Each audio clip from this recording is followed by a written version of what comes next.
Isang karumaldumal na krimen ang nakakubli sa likod ng maskara ng katalinuhan at karangyaan. Isang batang asawang babae ang brutal na pinaslang ng lalaking kanyang minamahal. Ang trahedyang ito ay nag-ugat mula sa isang ipinagbabawal na relasyon kung saan ang isang inosenteng asawang lalaki ay nahulog sa bitag ng isang mapanlinlang na psychologist. Ang lahat ay pinagtakpan ng isang perpektong dula-dulaan. Isang peking pinangyarihan ng krimen ang inihanda upang linlangin ang puwersa ng pulisya. Ngunit, makakatakas kaya ang krimeng ito sa kamay ng batas? Mananatili kaya ang katotohanan na nakabaon ng habambuhay sa isang tahimik na bangin ng bundok? Ngunit, ang nakatadhana at mapayapang umagang iyon ay nagbago. Nang ang kanyang pagpedal sa bisikleta ay nagdala sa kanya lagpas sa ikatlong matalim na liko sa matarik na daan ng Tagaytay Talisay Road, mula sa malayo, may napansin si Mang Hernando na kakaiba. Isang puting Honda City ang nakaparada ng pabalagbag sa gilid ng kalsada. Isang posisyon na lubhang hindi natural. Tila ba may isang taong nagmamadaling itinabi ito at pagkatapos ay iniwan na lamang. Tahimik ang paligid, tangi ang ugong lang ng hangin na humahawi sa mga dahon ang naririnig. Nanaig ang kuryosidad ng isang retiradong sundalo ng Isinandal ni Mang Hernando ang kanyang bisikleta sa gilid ng kalsada at dahan-dahang nilapitan ang sasakyan. Basag at kalat ang salamin sa bintana sa gilid ng driver. Nagkalat ang mga bubog sa lupa. Pagdungan niya sa loob, wala siyang nakitang handbag at ang mga gamit sa loob ay tila hinalughog ng mabilisan. Isang hindi magandang pakiramdam ang unti-unting gumapang sa kanyang dibdib. Sigurado akong isa itong simpleng holdapan sa tahimik na kalsada, bulong niya sa sarili. Inilibot niya ang kanyang paningin sa paligid upang otomatikong maghanap ng iba pang bakas. Biglang napako ang kanyang mga mata sa makapal na masukal na damuhan sa mismong gilid ng bangin. May mga bakas ng nagulong lupa na gumagapang mula sa pwesto ng kotse papunta sa mga damuhang iyon. At saka may nangyaring nakakakilabot. Nang humakbang siya palapit, isang matinding lamig ang biglang tila kumapit sa kanyang bukong-bukong. Sa gulat, siya ay napatalon. Sumigaw at napaupo sa lupa. Sa matinding gulat at kaba, tiningnan niya ang kanyang paa at sa loob ng isang iglap, sumusumpa siyang nakita niya ang isang maputla at payat na kamay ng isang babae na nakakapit sa kanya mula sa loob ng damuhan. Ngunit nang kusutin niya ang kanyang mga mata at muling tumingin, wala na itong bakas. Ang naroon lamang ay mga tuyong sanga at tambak ng mga basang bulok na dahon. Ang pakiramdam ng lamig ay nanunuot pa rin sa kanyang balat, ngunit ang kamay na iyon ay naglaho na parang hindi kailanman nag-exist. Halusinasyon ba ito o gawa ng masamang espiritu? Hindi ito maipaliwanag ni Mang Hernando. Ang buo niyang katawan ay matinding nanginig. Malamig na pawis ang bumasa sa likod ng kanyang polo. Hindi na siya nangahas na tumingin sa damuhang iyon sa pangalawang pagkakataon.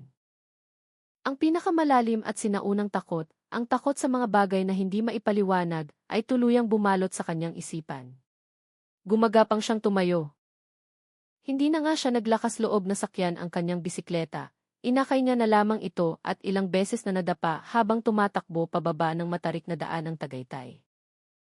Ang mabilis na sulyap sa malamultong kamay na iyon, ang lamig na nanunuot sa buto na patuloy na naglalaro sa kanyang isipan, ay nag-udyok sa kanyang iwanan agad ang isinumpang lugar na iyon sa lalong madaling panahon. Pagdating sa bahay, putlang-putla ang mukha ni Mang Hernando. Nautal niyang ikinuwento ang kakaibang pangyayari sa kanyang asawa. Noong una, inakala ng kanyang asawa na siya ay nabinat o pinasok lamang ng lamig. Ngunit nang makita niya ang ekspresyon ng matinding takot na hindi maaaring pekiin, agad niyang hinikayat ang asawa na tumawag sa pulisya. Ang pagsisiyasat ng pulisya at ang pagkakakilanlan.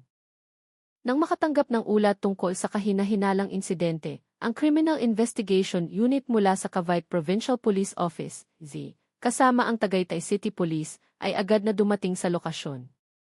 Naroon pa rin ang Honda City, malamig at tahimik. Agad na kinordonan ang lugar at mabilis na isinagawa ang investigasyon ng SOCO, Scene of the Crime Operatives. Ang bawat pinakamaliit na ebidensya ay maingat na tinipon. At pagkatapos, nang hawiin ng isang pulis ang mga damo na itinuro ni Mang Hernando, lahat ay nabigla. Ang bangkay ng isang batang babae ay nakahandusay na nakabaluktot sa loob nito. Nakasuot siya ng eleganteng damit opisina na ngayon ay magulo at marumi na. Sa kanyang katawan ay maraming sugat mula sa matatalim na bagay. Natuyo at nangitim na ang kanyang dugo. Ang lahat ng kanyang alahas, wallet at cellphone ay nawawala. Batay sa mga ebidensya sa crime scene, pansamantalang naghinuha ang mga investigador na isa itong kaso ng pagnanakaw, robbery, na may kasamang pagpatay sa isang napakabrutal na antas. Mabilis na kumalat ang balita tungkol sa natagpuang bangkay ng babae sa matarik na daan ng Tagaytay. Ang mga usyosong residente na nagsimulang magkumpulan sa mga sari-sari store sa gilid ng kalsada ay pinigilan ng police line. Nagsimulang lumabas ang mga bali-balita. Habang tumatagal ay nagiging mas mistikal at nakakakilabot. Ang kwento ni Mang Hernando na kalahating totoo at kalahating kababalaghan ay nadagdagan ng kulay at naging isang bagong kwentong katatakutan sa rutang iyon. Sinasabi ng mga tao na ang kaluluwa ng babae ay hindi mapayapa dahil siya ay pinatay ng karumal-dumal, kaya't siya ay nagpakita upang humingi ng tulong sa unang taong nakakita sa kanya. Mayroon ding nagsasabi na ang daang ito ay sagrado, at ang pumaslang na gumawa nito rito ay hindi kailanman makakatakas sa parusa ng mga elemento. Ang hangin sa paanan ng bundok ay naging mabigat dahil sa takot, kuryosidad, at mga panalangin para sa malagim na sinapit ng kaawa-awang biktima. Sa SA Crime Laboratory sa Camp Vicente Lim, ang kapaligiran ay siksikan at malamig. Ang bangkay ng kaawa-awang babae ay nakahiga sa ibabaw ng malamig na mesang bakal. Sa ilalim ng puti at maputlang ilaw ng neon, mas lalong lumitaw ang kanyang mga nakakakilabot na sugat. Ang proseso ng otopsya ay isinagawa ng buong ingat. Ang inisyal na konklusyon ay nagpakita na ang biktima ay namatay dahil sa pagkaubos ng dugo dulot ng maraming saksak mula sa isang matalim na bagay na karamihan ay nakasentro sa dibdib at tiyan. Ang tinatayang oras ng kamatayan ay sa pagitan ng 9 oras hanggang 11 oras ng gabi ng nakaraang araw. Ang mas mahalaga, agad na kinuha ang mga fingerprint ng biktima. Ang datos na ito ay mabilis na ipinadala sa central system ng AFI at itinugma sa database ng PhilSys National. Sa parehong pagkakataon, ang kabilang team ay nakatutok sa puting Honda City. Batay sa plaka na nakarehistro sa AFI, kasama ang chassis at engine numbers, ang may-ari ng sasakyan ay matagumpay na natukoy sa loob lamang ng ilang oras.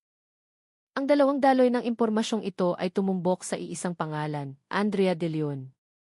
30 taong gulang, nakatira sa isang marangyang kondominium sa Keys, Bonifacio Global City, Taguig. Ang datos ng fingerprint mula sa National AC ni Andrea ay nagmatch ng 100% sa fingerprint ng biktima. Ang pagkakakilanlan ng kaawa-awang babae ay tuluyan ng nabunyag. Ang pighati ng asawa. Ang pinakamahirap at pinakamasakit na tungkulin ay ibinigay sa dalawang pinakabeteranong investigador, ang paghahatid ng malungkot na balita sa pamilya ng biktima. Pumunta sila sa address ni Andrea, isang marangyang condo unit sa Gies, na may magandang tanawin ng makislap na syudad. Bumukas ang pinto at sa kanilang harapan ay tumambad ang isang matangkad, makisig na binata, ngunit bakas pa rin ang kainosentehan sa kanyang mukha. Siya ay si Miggy Villanueva, 23 taong gulang, asawa ng biktima. Nang ipakilala ng dalawang pulis ang kanilang sarili at maikling ipaalam ang nangyari, biglang nagbago ang mukha ni Miggy. Nanigas siya, na-shock, nanlaki ang mga mata habang nakatingin sa mga investigador na tila hindi makapaniwala sa kanyang narinig. Ano pong ibig ninyong sabihin? Ang asawa kong si Andrea, paanong mangyayari iyon? Nanginginig at nautal ang boses ni Miggy. Siya ay napaatras at napaupo sa sofa habang hawak-hawak ang kanyang ulo. Sa himpilan ng pulisya. Sa gitna ng gulat at pagdadalamhati, sinubukan ni Miggy na magbigay ng inisyal na impormasyon. Sinabi niya na kagabi, nagpaalam si Andrea na maghahapunan kasama ang ilang matatalik na kaibigan noong kolehiyo. Isang normal na bagay lang daw ito. Dahil weekend, ginugol ni Miggy ang kanyang oras sa bahay sa panonood ng TV at paglalaro ng video games. Inakala niya na uwi ng gabi ang kanyang asawa o baka matutulog sa bahay ng kanyang kaibigan tulad ng ilang beses nang nangyari noon, kaya hindi na siya tumawag. Sinabi niya na matagal na silang hindi nakikita ng mga kaibigan niya, kaya tiyak na mag-uusap sila hanggang 10 oras ng gabi. Pinaalalahanan ko pa nga siyang mag-ingat, humihikbing pahayag ni Miggy. Walang humpay na umagos ang mga luha sa kanyang batang mukha. Ang salaysay ni Miggy ay napakamakatotohanan at tila walang anumang butas. Ibinigay niya ang mga pangalan at numero ng telepono ng ilang malalapit na kaibigan ng kanyang asawa. Ang lahat ng detalye tungkol sa kanilang mga gawi at buhay may asawa ay maayos niyang naisalaysay. Kahit na ang kanyang boses ay patuloy na napuputol dahil sa pag-iyak.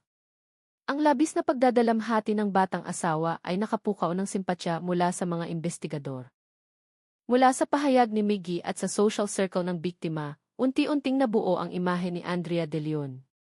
Siya ay isang dedikadong empleyado ng bangko, paborito ng kanyang mga katrabaho dahil sa kanyang kabaitan at pagiging palakaibigan.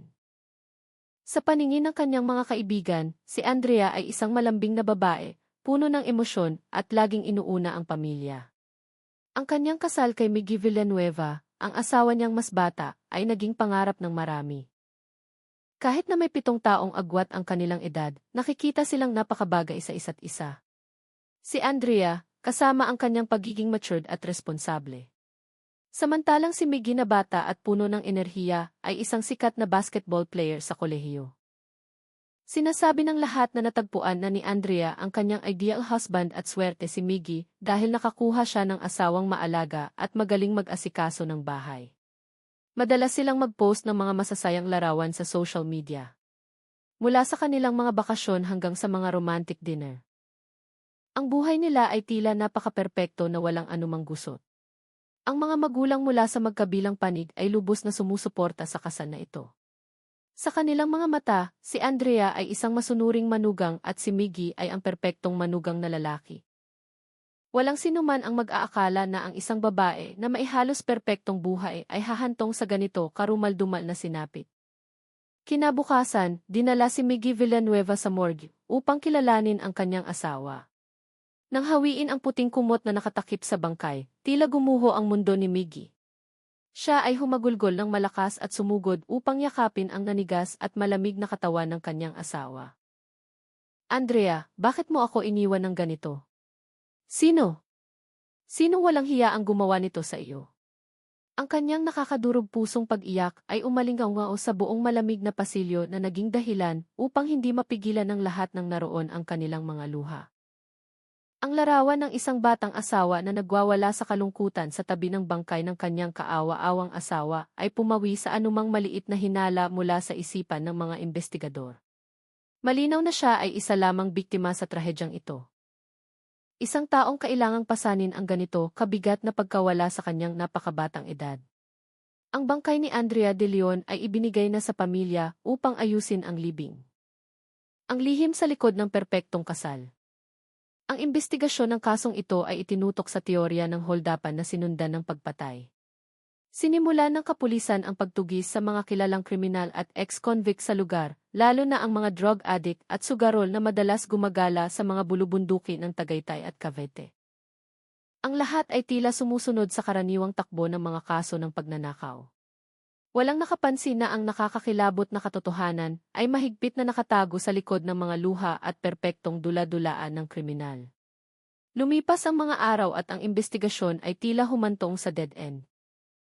Dose-dosenang mga ex-convict, drug addict, at sugarol na may mga criminal record sa lugar ang ipinatawag at inimbestigahan, ngunit wala itong ibinungang resulta.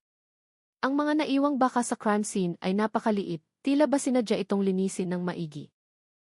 Ang teorya ng pagnanakaw na may kasamang pagpatay ay unti-unting humihina.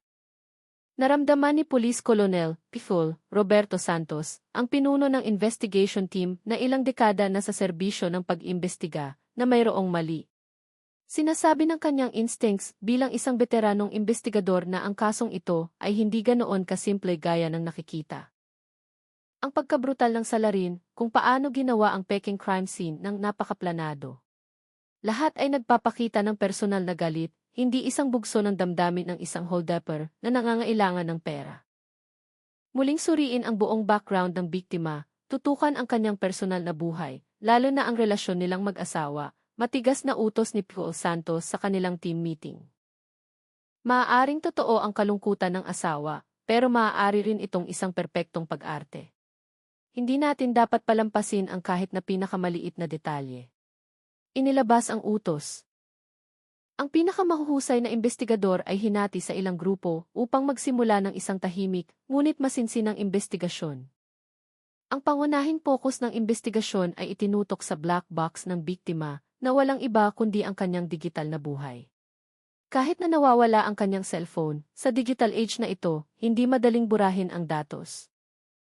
Matagumpay na nakagawa ng duplicate card ng numero ni Andrea ang mga cyber experts mula sa Digital Forensics Unit. Mula roon ay na-recover nila ang access sa kanyang mga social media accounts tulad ng WhatsApp, Instagram, at kanyang cloud storage. At ito na ang sandali na unti-unting nabunyag ang mga lihim. Sa loob ng isang folder na pinangalanang iebidensya, na napakahusay na itinago sa cloud storage, natagpuan ng mga investigador ang serye ng mga screenshot ng mga usapan sa WhatsApp. Ang nilalaman nito ay mga matatamis na mensahe, maapoy na salita ng pag-ibig, at kahit mga malalaswang larawan sa pagitan ni Miggy Villanueva at ng isang babae. Isang mapait na katotohanan ang lumabas, ang tila perpektong kasal ay matagal na palang basag mula sa loob dahil sa isang pagtataksil. Ang third party, ang babaeng pumasok sa pagsasama ng biktima, ay mabilis na nakilala. Siya ay si Valerie Sanchez, isang pangalang hindi na bago. Si Valerie ay isang sikat na relationship consultant sa social media. Isang influencer na may daan-daang libong followers. Nakakabaliw isipin na ang babaeng ang trabaho ay ayusin ang mga gulo at kumpunihin ang mga relasyon ng ibang tao, ay siya pa palang sumisira sa kaligayahan ng isang pamilya. Isang bago, matapang, at nakakakilabot na teorya ang nagsimulang mabuo sa isipan ng mga investigador. Ngunit kailangan nila ng mas maraming pisikal na ebidensya upang pagdugtungin ang mga piraso ng puzzle. At ang pinal na ebidensya ay nagmula sa Honda City ng biktima. Ang datos mula sa GIS tracking system na nakakabit sa sasakyan ay na-recover ng mga technical experts. Ang kasaysayan ng paglalakbay ng sasakyan noong gabi ng pagpatay ang nagpaliwanag sa lahat. Hindi nagtungo ang sasakyan sa alinmang restaurant o cafe gaya ng sinabi ni Miggy na pupuntahan ng kanyang asawa upang makipagkita sa mga kaibigan. Sa halip, dakong alas 8 ng gabi ng ika-14 na ng Hulyo, ang sasakyan ay huminto at pumarada ng napakatagal sa tapat ng opisina klinika ng psikolohistang si Valerie Sanchez sa Makati.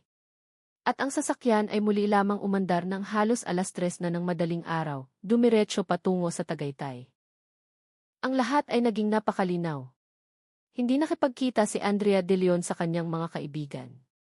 Pumunta siya upang harapin ang kanyang karibal.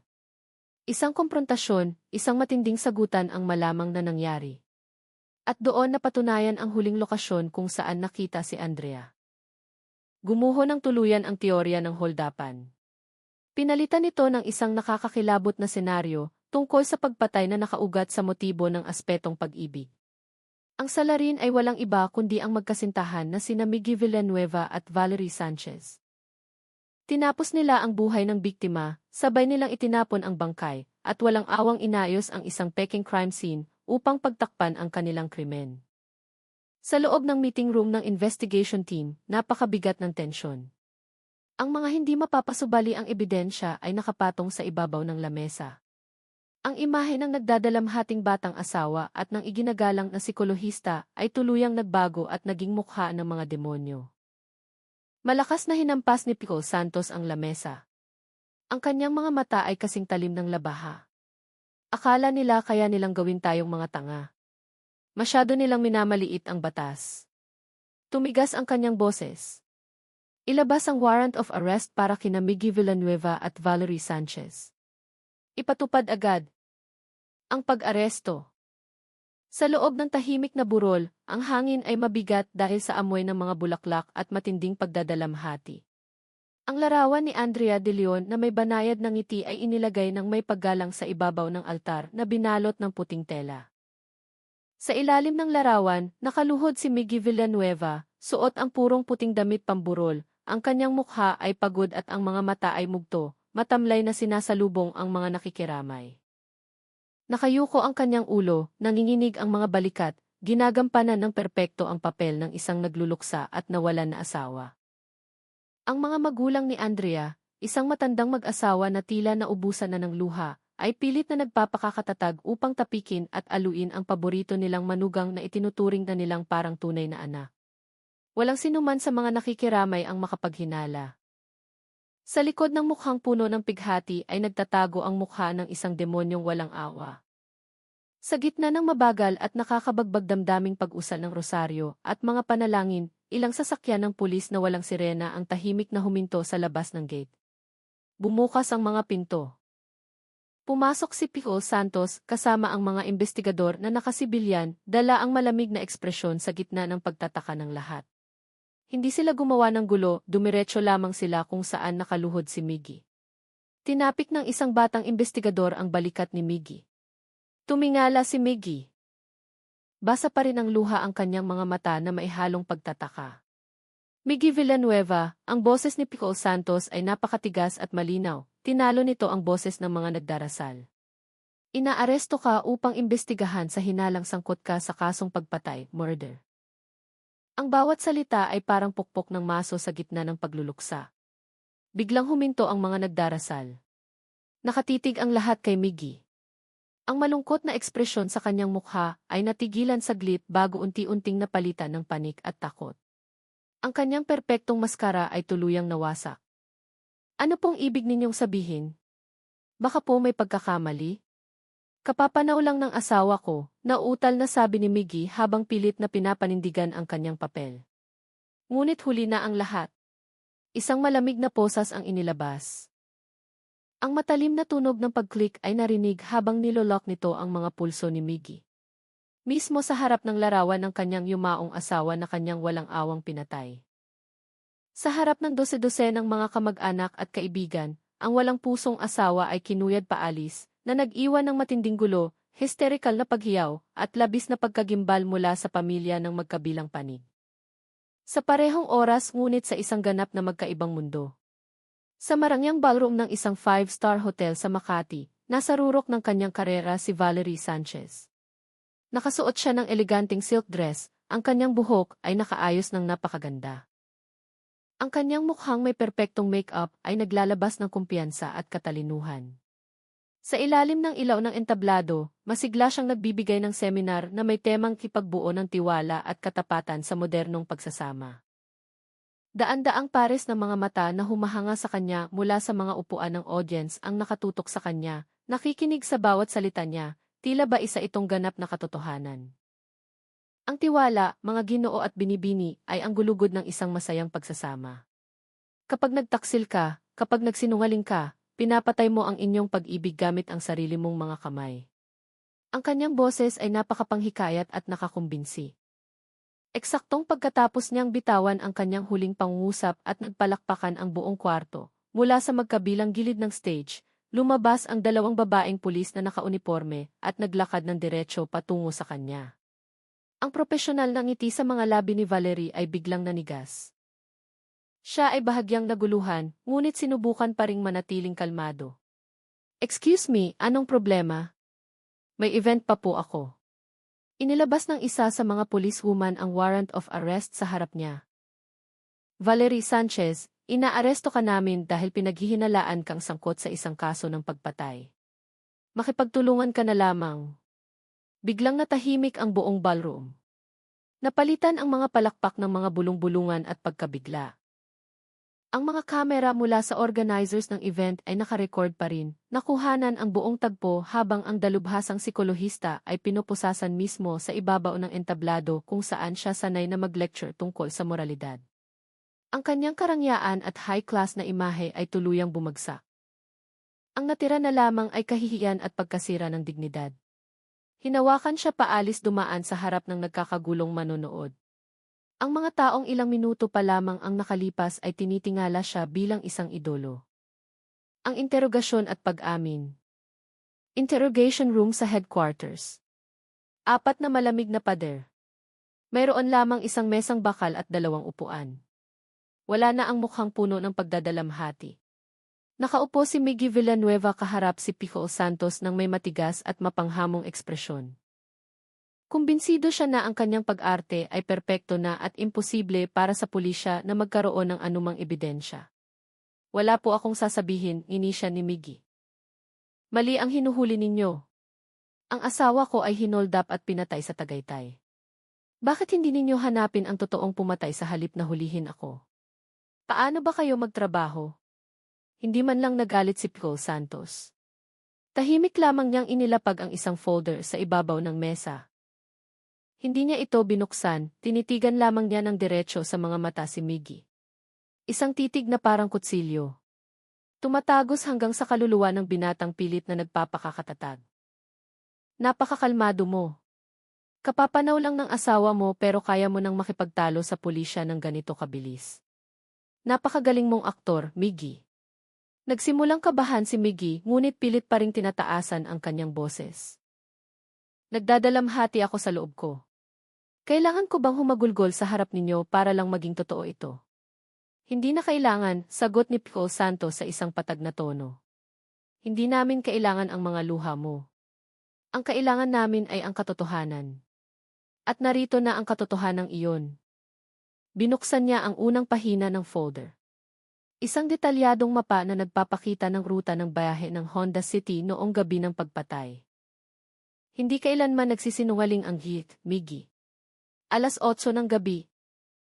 Nakapark ang sasakyan ng asawa mo sa harap ng opisina ni Valerie Sanchez at nandoon ito ng ilang oras. Pasado 3:00 na ng madaling araw nang muling umandar ang sasakyan diretso sa Tagaytay. Hindi nakipagkita sa kaibigan ang asawa mo, tama? Namutla ang mukha ni Miggy. Nagsimulang tumulo ang pawis sa kanyang noo. Nautal siya, hindi ko po alam. Nagsinungaling siya sa akin. Kasinungalingan. Nilipat ni Pico Santos sa ikalawang pahina.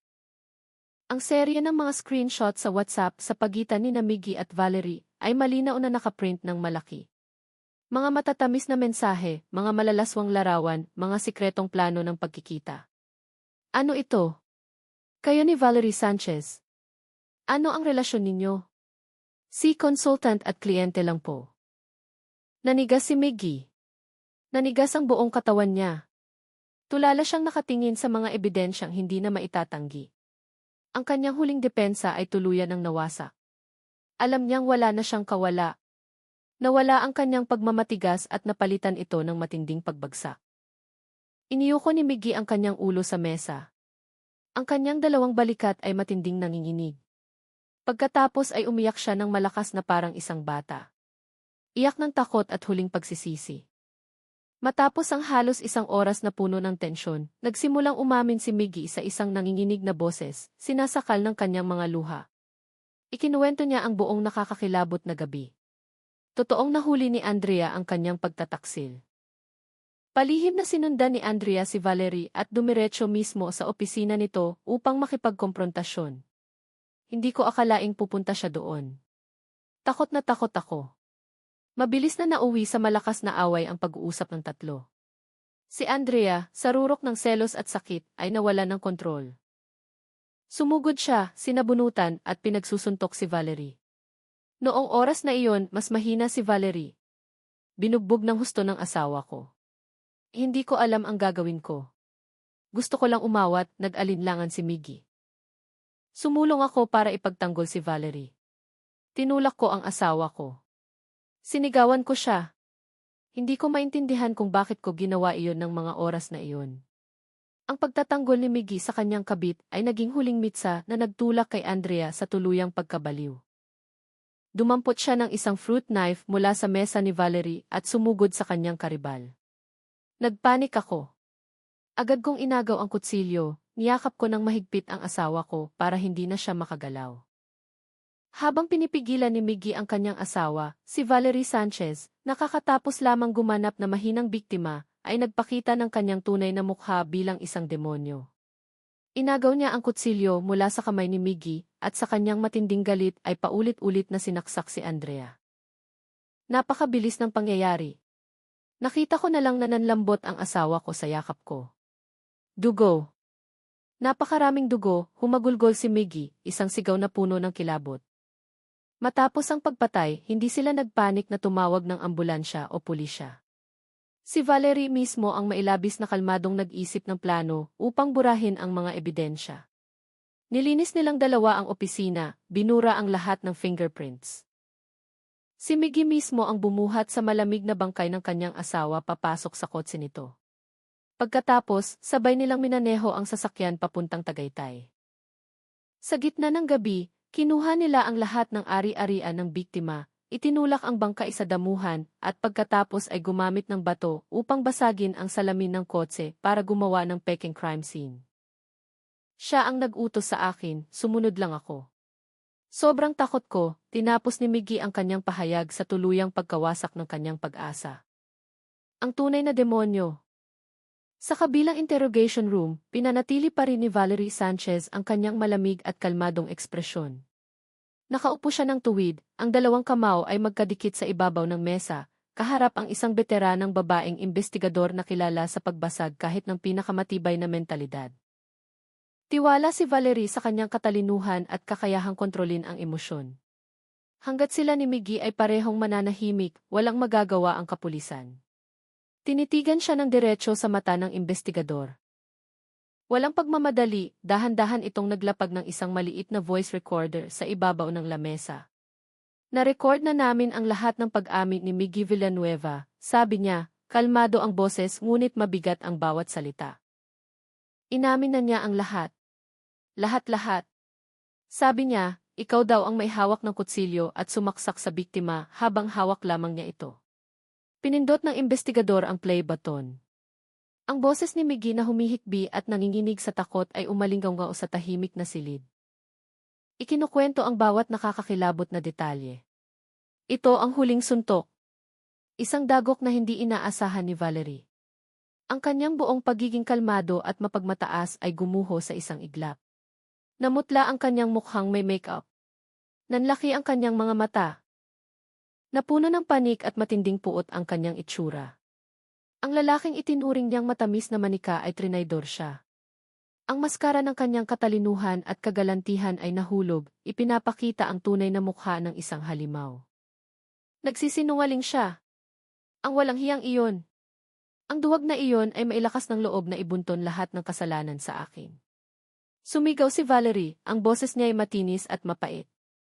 Nang malaman niyang wala na siyang lusot, nagsimula siyang umamin. Ngunit hindi iyon pag-amin ng pagsisisi, kundi isang nakakakilabot na kwento ng puot, manipulasyon, at isang pusong naging bato. Sige, gusto ninyong marinig? Ikwento ko sa inyo, sabi ni Valerie, ang boses niya ay biglang naging kalmado sa paraang nakakatakot. Ano sa tingin niyo sa akin? Isang murang babae na nang-aagaw ng asawa ng may asawa? Isang walang awang mamatay tao? Wala kayong alam. Mula pagkabata, alam ko nang umiikot ang mundo sa kapangyarihan. Kapangyarihan ng itsura ng pera. At ang pinakamahalaga, ang kapangyarihang kontrolin ang isip ng ibang tao. Ang mga lalaki sa paligid ko na nag-aakalang malalakas sila. Tinatawanan ko lang. Napakasimple nila kaya nakakaawa sila. Konting papuri, konting pagbigay sa kanilang pagnanasa. Konting pag-arte na mahina ka. Susundin ka nila at hahalikan ang mga paa mo. At dumating si Miggy Villanueva. Isang perpektong piraso ng luad, gwapo, matangkad. Pero isip bata. Pakiramdam niya nasasakal siya sa mas matandang asawa niya na palagi siyang pilit na dinidisiplina. Hindi ko siya pinangarap, sinira ko siya. Gumamit ako ng mga psychological theories para baliktarin ang katotohanan. Gawing kapintasan sa mata ni Miggy ang lahat ng kabutihan ni Andrea. Ako ang naging nag-iisang tao na talagang nakakaintindi sa kanya. Unti-unti naadik siya sa akin. Naadik sa pakiramdam na isa siyang hari kapag kasama ako. Noong gabing iyon nang dumating si Andrea. Hindi ako natakot. Naabala lang ako. Ang ginawa ni Miggy na pagtanggol sa akin ay nagpapatunay sa aking ganap na tagumpay.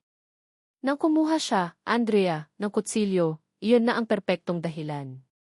Sa isip ko, isa lang ang naiisip ko. Alisin ang istorbo na ito ng tuluyan. Inagaw ko ang kutsilyo at ginawa iyon. Ang pakiramdam ng dulo ng kutsilyo na bumabaon sa balat ay hindi naman nakakatakot. Napakalinis. Tapos, hindi ako nakonsensya. Nakaramdam pa nga ako ng ginhawa. Nakakaawa si Miggy noong oras na iyon. Nanginginig. Umiiyak. Kailangan kong kontrolin ang sitwasyon. Inutusan ko siya na parang robot. Ang paggawa ng peking crime scene ang pinakamagandang opsyon. Nakalkula ko na ang lahat. Maliban sa isang bagay. Unggol ni Valerie. Nagkamali ako sa pag-estima sa kaduwagan ng isang lalaki. Ang kanyang kahinaan ang sumira sa lahat. Hindi niya ako deserve.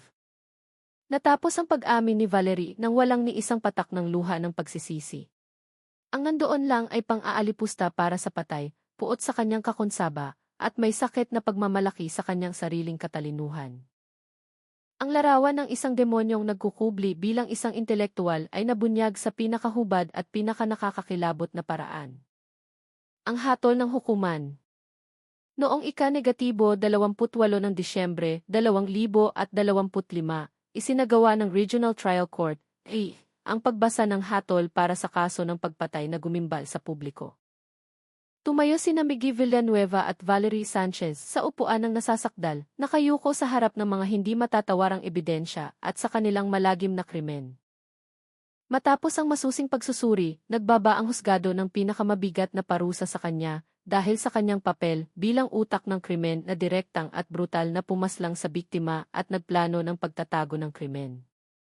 Si Valerie Sanchez ay hinatulan ng reclusion perpetua, habang buhay na pagkakakulong ng walang pribilehiyo ng pardon o parol. Para naman kay Miggy Villanueva, ang nasasakdal na aktibong tumulong sa pangunahing salarin sa pagtatapon ng bangkay at pagtatago ng krimen habang tinatraidor ang kanyang sariling asawa, hinatulan siya ng korte ng reclusion perpetua. Isang patas na hatol na naaayon sa Article 248 ng Revised Penal Code para sa kasong murder na sinuportahan ng publiko, nagbigay ng hustisya para sa kaawa-awang biktima at naging matinding babala para sa lipunan. Maraming salamat po sa pagtutok sa buong kasong ito.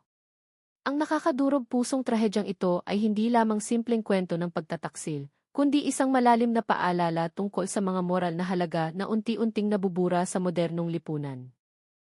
Ipinapakita ng kwentong ito na ang krimen ay maaaring magtago sa likod ng pinakamarangya at